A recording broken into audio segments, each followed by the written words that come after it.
Estoy aquí para hacer una confesión. A mi familia, a mis amigos, a vosotros, a la prensa. Todos piensan que soy un valiente, pero en realidad soy el primer explorador cobarde. Desde fuera uno puede pensar que solo un valiente puede arrastrar un trineo cargado por el hielo o solo un valiente puede bucear debajo del hielo, pero nada más lejos de la realidad. Pero entonces, ¿qué lleva a un cobarde a cruzar en solitario el lago helado más grande de la Tierra, el lago Baikal en Siberia? ¿Qué lleva a un cobarde a cruzar el mar Báltico e intentar detener un rompehielos que viene a toda máquina? ¿Qué lleva a un cobarde a bucear en la Antártida o a marcharse a vivir con los últimos esquimales del norte de Groenlandia? O peor aún, ¿qué lleva a un cobarde a romper el hielo y enfrentarse a la soledad, al frío, a lo desconocido? Quizá me mueve la locura, quizás soy un suicida, quizá estoy buscando la muerte o quizá estoy buscando la vida. Cuando tenía aproximadamente entre 8 y 9 años, mis padres me apuntaron a los Scouts y, aunque a mí me encantaba la naturaleza, acampar en la montaña era una auténtica pesadilla. Posiblemente mis padres se estén enterando de esto ahora mismo, pero pasaba las noches de acampada llorando en la tienda de campaña con un miedo terrible a los ruidos, a la oscuridad, intentaba moverme para ver si se despertaba algún compañero y, sin embargo, sentía una atracción irresistible por la naturaleza. El miedo me hacía sentir terroríficamente vivo. A la vez, el mundo submarino me cautivó. Recuerdo que buceaba en las playas de Cádiz con el tubo, las gafas, levantando todas las piedras que podía para ver qué misterio encontraba ahí debajo. Pasó el tiempo, surgió en mí la pasión por la música, trabajé muchos años como músico profesional, con artistas reconocidos a nivel nacional, y en paralelo me sacaba la carrera de magisterio. Después de muchos años trabajando en Madrid, consigo una beca y en marzo del 2001 me marcho a Nueva York. 7 meses después de aquello, lo viví muy cerca, demasiado cerca. Aquella mañana me dirigí a la Torre 2, justo debajo, para hacer fotos de lo que yo pensaba que era un incendio. Cuando llegué allí, me doy cuenta de que por primera vez en 7 meses, esa mañana había decidido no coger la cámara de fotos. Una cámara pesada, grande, de carrete. Bueno, pues yo enfadado, volví al apartamento, cogí la cámara de fotos, regresé al metro, el metro lo evacuaron y cuando salí me volví a dirigir a la Torre 2. Pero llegué lo suficientemente tarde como para que la torre no se me cayese encima. Ese pequeño detalle de dejar la cámara básicamente salvó mi vida. Imaginaros el shock, ¿no? Yo estuve durante semanas en estado de shock, aquella experiencia me traumatizó y me zarandeó fuertemente por dentro y me replanteé todo. Me replanteé qué quería hacer con mi vida, qué cosas me hacían feliz y qué cosas eran las que me hacían sentir realmente vivo. Dejé todo, volví a Córdoba, aparqué la música y pensé un plan. Opositaría, sacaría la plaza, trabajaría como maestro, ahorraría el tiempo suficiente y el dinero suficiente como para luego hacer lo que me apetecía, viajar. Y aquí me encuentro hoy, un experto en arrastrar cosas pesadas por el hielo, un experto en abrir boquetes profundos en el hielo y, pese a ser un cobarde, jugando a ser valiente. Es normal que muchas personas no se atrevan a romper el hielo, a ver lo que hay en la otra cara del hielo. Nos enseñan a tener miedo, a vivir con miedo, nos dicen que las preguntas, las dudas, los sueños, que son peligrosos.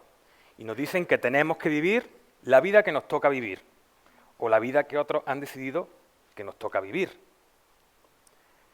Nos educan con la máxima aspiración de ser profesor de universidad, o en su caso, futbolista. Pero yo pienso que lo desconocido es parte de la vida, y la vida realmente está para vivirla, ¿no? ¿Sí o no? Bucear debajo del hielo puede ser una bonita metáfora sobre la vida. Una vez que nos sumergimos, nos atrevemos a romper el hielo y luego intentamos seguir un rumbo, nuestro propio camino. Resulta que debajo del hielo nos encontramos con multitud de bloques de hielo que impiden que avancemos en la dirección que queremos avanzar. Nos encontramos con corrientes de agua fría que nos mueven y nos quitan del camino que queremos seguir. Encontramos pequeños orificios por los que debemos de pasar, pero tenemos miedo a quedar atrapados. Y vivimos aferrados a una cuerda que nos lleva a la superficie, con la falsa creencia de que nuestro sitio está allá arriba, de que la seguridad está allá arriba. Pero olvidamos algo muy importante, que si no hacemos caso a lo que nos dicta nuestro corazón, posiblemente allá arriba solo nos espere una vida llena de ventisca. Recuerdo en la Antártida, buceando alrededor de un iceberg, en el que vi un hueco entre el iceberg y el fondo marino y decidí que me iba a meter por ahí. Me metí y quedé atrapado. Imaginaos la situación, ¿no? El corazón se puso a 100, de repente la temperatura de mi cuerpo empezó a bajar, eso es como abrazar un cubito de hielo gigante, ¿no? Y estar ahí encajado. Si el iceberg se movía, podía quedar aplastado literalmente, y sin embargo yo estaba allí pensando, aquí estoy en la Antártida, peleándome con un iceberg, y fue cómico porque me sentía un poco como Don Quijote contra el molino, ¿no? Ahí peleando. Cuando salí, lo pasé un susto enorme, por supuesto, pero cuando salí la sensación fue de sentirme, por no decir otra cosa, sentirme vivo. Me sentí súper vivo. Evidentemente, querer ser valiente tiene ciertos riesgos. En otra ocasión, buceando en Groenlandia, con un cazador inuit del norte de Groenlandia, decidimos que íbamos a hacer dos boquetes. Haríamos 2 boquetes, yo me metería por uno, saldría por otro, sacaría la cabeza y regresaría al primero. Así lo hicimos. Peter, que era el cazador inuit, se quedaba con la cuerda y él pues, me daba seguridad. Yo bajé, salí por el otro lado y al regresar, Peter decidió que soltaba la cuerda y que tenía que atender a los perros del trineo. Claro, imaginaros, yo debajo del agua, cuando noto que la tensión de la cuerda no está, que Peter no está al otro lado, un susto terrible. O sea, si la cuerda hubiese caído al agua, al fondo, yo hubiese perdido el camino que me llevaba al orificio, me hubiese quedado ahí, no hubiese salido jamás. Entonces, el corazón a 100, yo recogía la cuerda se me enredó, como veis ahí, horrible. Y cuando salí, era tal el subidón de adrenalina que yo me puse a reír como un loco y la verdad que estaba flipando, me sentía vivo, aunque era algo kamikaze, pero era... No sé, me sentía súper bien. También puede ser muy peligroso que entrenando para una expedición en el norte de Noruega, la prensa nos confunda con un peregrino y saque en todos los periódicos el peregrino que sube a la montaña haciendo un entrenamiento arrastrando ruedas, ¿no? En fin, en una situación real de peligro, uno se encuentra, por definición, cara a cara con la muerte. Y si en ese punto, en ese momento, uno no es capaz de buscar algo divertido, algo cómico o algo hermoso, sin duda está perdido. El año pasado, junto con mi amigo Jesús Noriega, cruzamos por primera vez el mar Báltico, esquiando por la superficie y yo buceando por debajo del hielo, y supuestamente el mar abierto quedaba a 100 kilómetros al sur. Pero llegó un día en el que de repente nos encontramos mar abierto justo enfrente nuestra. Imaginaros la situación peligrosísima. El hielo se iba rompiendo hacia nosotros y nosotros la única vía de escape que teníamos era correr hacia el norte, no había ninguna otra salida. Todo aquello el susto que pasamos fue tremendo, sin embargo tuvo su punto cómico, el vernos correr como alma que lleva el diablo hacia el norte y llegó la noche y seguíamos corriendo y cuando miramos dijimos, pero si llevamos 22 horas corriendo para el norte, ¿no? Era divertido.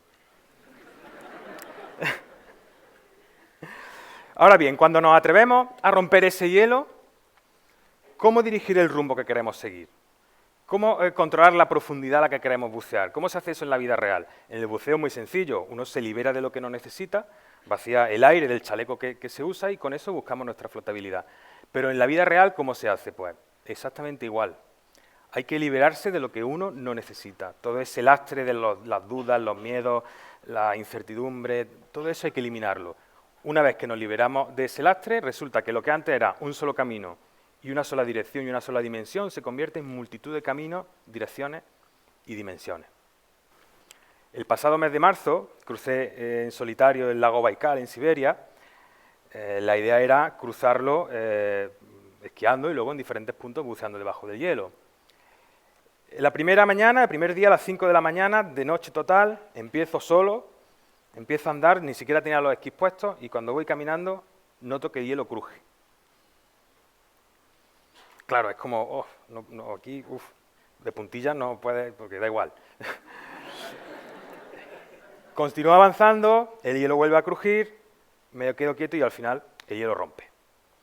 El hielo rompe con la suerte de que solo me hundo hasta la cintura, consigo salir, reponerme como puedo, el susto enorme, busco una zona de hielo más estable y digo, venga, el primer día no puedo, la expedición no puede durar 5 minutos. Continúo y empiezo a arrastrar un trineo como este que pesaba 100 kilos. Jamás había arrastrado de 100 kilos. A los 20 minutos me paro y empiezo a quitar cosas del trineo. Empiezo a quitar comida, combustible extra que llevaba, unas botellitas de vodka para hacer pequeñas celebraciones durante la travesía. Todo eso fuera. Y continúo. Viento de frente, cada paso era como empujar un enorme camión, menos 30 grados de temperatura. Os preguntaréis, ¿menos 30 grados? Eso es frío, eso es mucho frío. Es como si otra vez nos ponen ese cubito de hielo en la cara todo el rato y nos lo dejan ahí, ¿no? Los 2 primeros días fueron terribles. Los picos de estrés y de ansiedad que tenía por el miedo, ¿no?, de caer otra vez al hielo eran enormes. Me lloraba continuamente y escuchaba muchísimas voces. Una voz que me decía, lárgate, ¿qué haces aquí? ¿Por qué haces esto? ¿Vas a morir? ¿No vas a volver a casa? Otra voz me decía, continúa, continúa, continúa. Y otra voz me decía, vuelva por el vodka, vuelva por el vodka. Pero ocurrió algo muy interesante, y es que al tercer día, de repente, todo quedó en silencio. Levanté la cabeza, percibí el entorno, y de repente me había convertido en un animal despojado de cualquier atadura humana que avanzaba simplemente por el hielo. Todas las preguntas, o sea, todas las respuestas a las preguntas que me hacía empezaban a aparecer, todo encajaba como un Tetris, y la respuesta a la pregunta que me atormentaba de ¿por qué haces esto?, apareció. No tenía opción. Jamás me había sentido tan vivo. La capacidad del ser humano no tiene límite. El ser humano ha llegado muy lejos con el único secreto de creer en sí mismo. Todos y cada uno de vosotros sois capaces de convertir lo imposible en posible.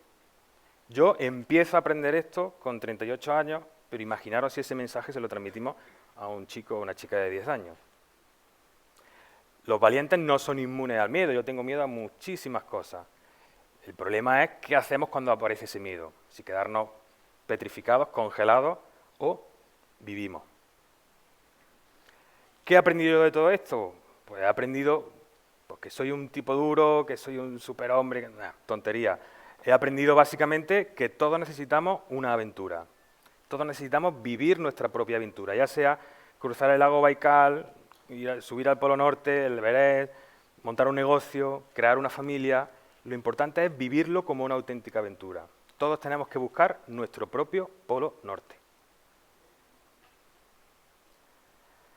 Básicamente, esta es mi historia.